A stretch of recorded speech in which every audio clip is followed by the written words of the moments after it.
Hi everyone. In previous session we have seen the solving of transportation problem by NWCC method. So that is finding of initial solution. Now we are going to find the initial solution of this problem by least cost cell method. So for any problem, if you want to solve it in transportation model, first of all we need to check whether it is a balanced or unbalanced problem. So the total capacity should be equals to total demand. So here I am going to calculate the total values.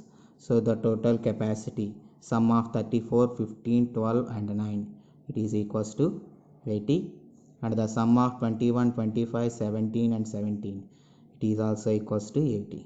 So total capacity is equals to total demand. So the condition was satisfied and we can say that it is a balanced transportation problem. Now we need to start our procedure, right? So first of all, this one is the table. So in this entire table, first of all we need to identify the least cost value. So what is the least cost value? So in the numbers 5 1 3 3 3 3 5 4 6 4 4 3 4 1 4 2, in all of these values, what is the least value? So the least cost is 1 rupee, but the number 1 is there at two places.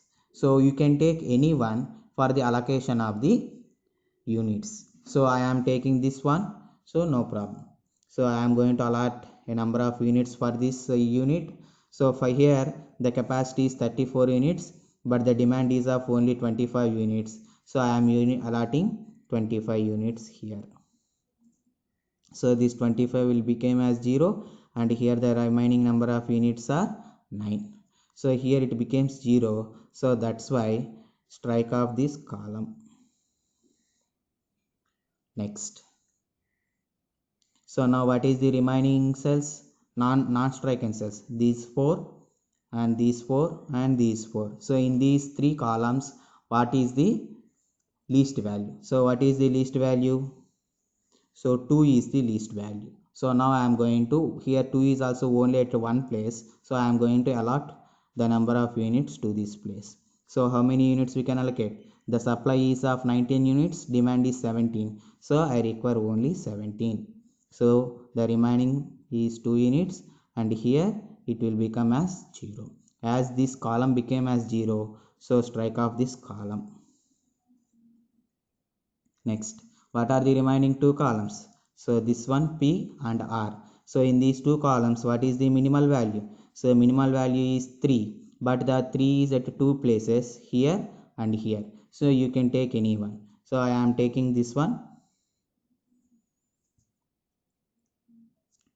So how many units I can allocate? So the supply is 9 units and the demand is 17. So I can able to supply only 9. So I am allotting 9 units. So here this will become as 0, and here the remaining as 8. So as this row becomes 0, so strike off this row. Next.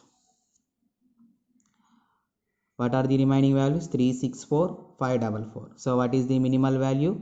3. So now I am going to allot the number of values here. So I can allocate 15 units. So this will become 0, and here the remaining are 6. So as this becomes 0, so strike off that row. So the remaining values are 6, 4, 4, 4. So the minimal value is 4. I can take any of the 4 in these 3. So I am taking this one. So how many units I can allocate? 8 units I can allocate. So this becomes 0 and this becomes 4. So as this column becomes 0, so strike off this column. Next, what are the remaining values? 6, 4. In this the minimal value is, least value is 4. So this one, how many units I can allocate? 2 units I can allocate. So this becomes 0 and this becomes 4. As this becomes 0, so strike off this one.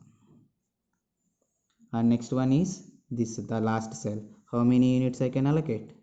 4 units. So this one 0 and this one 0. So if you see, all capacities became 0, all demands also became 0. So like that we are going to allot the number of units to the least cost value. As the name itself, it is suggesting least cost. We are going to allot the number of units for the least cost. And in northwest cell, we are going to allot to the northwest cell. So in the name itself, it is there. Okay. So no need of any confusion. So now let us find the transportation cost initial solution. So transportation cost initial solution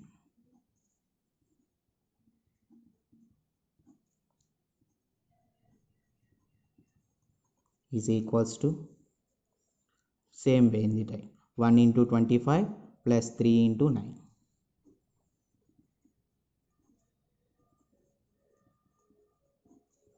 plus 3 into 15 plus 6 into 4 plus 4 into 8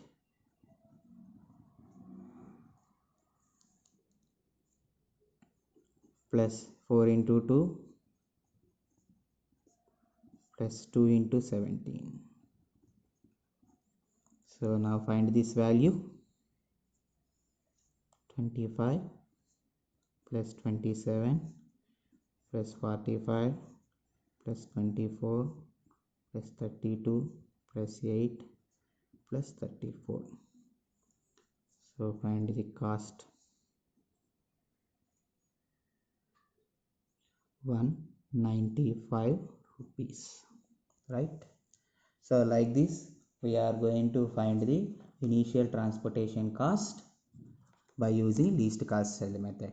So here in previous in the first case itself I told, so as one value is there at two places, I allotted first here, but if you take the allotment here, the transportation cost value may change, but it is also a right solution as we are going to find the initial solution. So the value will change depending upon the selection of the cell, but this is not the final cost, right? So that's why we are saying the solution is right. Okay, so I hope you understand this problem. Thank you.